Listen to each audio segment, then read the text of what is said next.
Bakla. Ano to, ibibili na ni ate ng 3K. Alin? Ito. Yung ano. 3K na lang daw.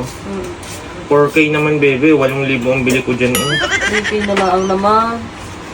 Diyos ko. Maawa ka na sa... Kay Ate Des, maawa ka na naman. 3K na lang naman.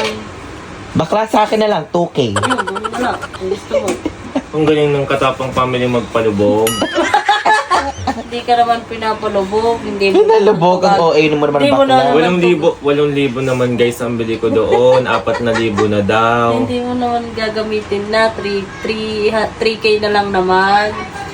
Si Ate Des, siya lang may trabaho sa Ang kanila. galing naman konsensya. Parang lulubog ka talaga kahit gamit mo yung ibinebenta.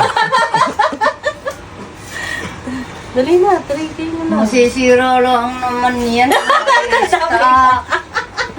Bigay mo na Diyos naman ko. ng ano lang. Ang 3K na galing lang naman. Kanya-kanyang Ano sulsulan. naman iba ang nabili. Pa-birthday mo na lang naman kay Ate Des. Baka na napabirthday ko na si Ate Des kagabi sa coffee shop. Bakla, ibigay mo na lang ng 2K. Siya, sige, 3.5 na lang. 3.5. Talagang nahabol ka sa... Sabi ko, bebenta ko na lang ng 4,000 yon. Yun yung pan na iyon. Aring pa na to. At hindi ko naman nagagamit din. Yung pera, ipagpapa-check up ko. Ari nga, may dala nga akong sobre, So, pa-check up.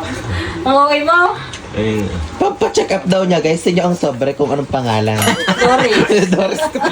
Gusto mo Iba pala. Gusto mo naman ano? O, ikaw, Des, makipag-usap. Brad, gusto mo 3K na naman. lang. Doon mo na lang ipagbili kay Kulot ng 2,000. Si Yossi naman. Bakla, 3K na lang. Ang galing magsiungot, papa. Hindi mo naman ginagamit. Tingnan mo mukha ni Des, tingnan mo talagang paawang-paawa.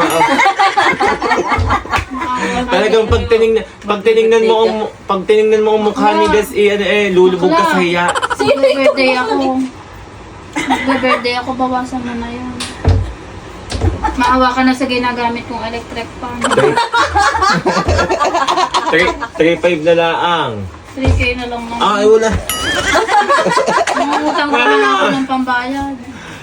Ako nga, naglo-loan pa sa Donggan. Game. May, walang ano. Kailangan. Bilhin mo na yung Bisaya, ayun. 8,000 ang benta sa akin. Di ba? Hay, binibenta ko ng 4,000. Ang benta pala ni Guy 8,000. Iya. 8,000, sabi mo kanina. Ang galing ang benta. 4,000 ang bili. Ang benta ng may-ari, 4,000. Ang binibenta ni Guy 8,000. Kanya ang 4K. Magaling si Asunsyon. Magaling siya. May kanya pa pala ang tubong 4,000. Hindi ka, 8,000 sa inyo kanina. Si Des naman, ngayon pa lang ang pag ginagawa, bibilin sa akin ng 3,000 na. Ay, Magaling siya. Daig ka. Tingnan mo. Bay, ano, tutuloy niyo pa. 1K isa. Huwag ka ganarin mo ng kapitbahay mo. Ang galing magsibagbentahan 1K doon sa pangkapit. Tape lang naman, 1K daw.